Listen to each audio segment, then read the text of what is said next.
की जय। जय बोलो गणेश महाराज की जय। जय बोलो गणेश महाराज की హాయ్ అండి, welcome back to our channel. ఈరోజైతే మా గణపయ్యకి 5 నిద్రలు అయితే కంప్లీట్ అయినాయి. సో నిమజ్జనానికి తీసుకెళ్తున్నారు మా అమ్మను మా అక్కయ్య. చాలామంది 5 రోజులు ఉంచుకుంటే సరిపోతుంది ఇంట్లో అని అనుకుంటారు, కానీ అది తప్పండి. అలా చేయకూడదు. ఎప్పుడైనా స్వామివారిని 5 నిద్రలు కానీ 9 నిద్రలు కంప్లీట్ అయ్యాకనే నిమజ్జనం చేయాలి.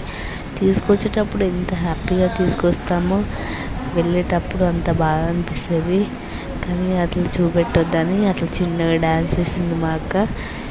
కానీ ఏదో చిన్న లోపం 5 రోజులు మనతోటే ఉన్నట్టు అనిపించి ఫైనల్గా నిమజ్జనం చేయాలంటే బాగా అనిపిస్తుంది. సో సక్సెస్ఫుల్గా మా నిమజ్జనం అయితే కంప్లీట్ అయింది. మా వీడియోని అసలు లైక్